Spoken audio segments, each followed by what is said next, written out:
ও viewers দেখতে পাচ্ছেন আমার সামনে? ও ভাই, ভাই সাব দেখতে পাচ্ছেন আপনারা ভিউয়ার্স? তো ভিউয়ার্স সে আকাশে উড়ছে, তার গা থেকে ধোঁয়া উঠছে। তো ভিউয়ার্স আজকে আমরা আপনাদেরকে জানাতে যাচ্ছি যে আমাদের সাথে ঠিক এই রাতে কি এমন হয়েছিল। তো ভিডিওটি সম্পূর্ণ দেখবেন, এটা আমার অনুরোধ। তো আজকে ফিরে আসছি আমরা একটি ছোট্ট ইন্ট্রো এর পর। আমাদের সাথেই থাকুন।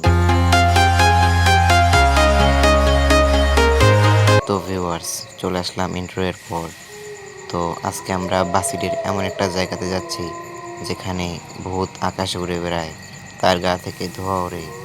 সে প্রতি রাতে ওত পেতে থাকে কখন সে তার শিকার পাবে এবং তাকে সে হত্যা করবে। তো ভিউয়ার্স আজকে দেখতে থাকুন আমাদের সাথে ঠিক এই রাতে কি হয়েছিল। তো টার্মিনাল থেকে বের হওয়ার পরে আমরা আমাদের সেই গন্তব্যের দিকে এগিয়ে যাচ্ছি। একটু ভয়ও লাগছে কিন্তু কিচ্ছু করার নেই, আমাদেরকে যেতেই হবে এবং দেখতে হবে সেই প্রত্যন্ত এলাকা। তো বর্তমানে আমরা আছি প্রায় সেই এলাকার কাছাকাছি। তো দেখতে থাকুন আমাদের সাথে এই রাতে ঠিক কী কী হয়েছে। তো ভিউয়ার্স ইতিমধ্যে কিন্তু আমরা আমাদের গন্তব্যে চলে এসেছি। এখানে আপনারা কিছু স্ট্যাচু দেখতে পাচ্ছেন এবং এখানে আরেকটা কথা বলে রাখি যে এখানে আপনারা যদি যেতে চান অবশ্যই কমেন্টে জানাবেন, তাহলে সেই অনুযায়ী ডেডিকেটেড করে আমরা একটা ভিডিও নিয়ে আসব। তো ভিউয়ার্স আপনাদেরকে একটা জিনিস দেখাতে ভুলে গেছি। এখানে আসার পরে আপনারা দেখতে পাবেন এখানে একটা সাইনবোর্ড রয়েছে। এখানে লেখা রয়েছে কিছু ইংরেজি ওয়ার্ড এবং এখানে এর মানে হচ্ছে সামনে আর রাস্তা নেই।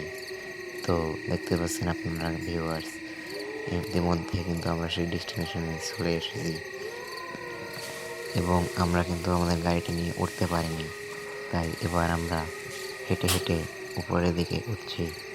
একটু ভয়ও লাগছে কিন্তু কিছু করার নেই, আমাদেরকে দেখতে হবে সেই ভূতটাকে। তো ভিউয়ার্স দেখতে পাচ্ছেন এই কিন্তু সেই ভাইরাল ভূত, যেটা কিন্তু আজও ইন্দোনেশিয়ার সেই জায়গায় ঘুরে বেড়াচ্ছে যেখানে আমরা বর্তমানে আছি। তো ভিউয়ার্স তার গা থেকে ধোঁয়া উঠছে, তার পুরো শরীরটা নেই, শুধু মাথাটাই দেখা যাচ্ছে। তো ভিউয়ার্স আজকের ভিডিওটা কেমন লাগলো অবশ্যই কমেন্টে জানাবেন।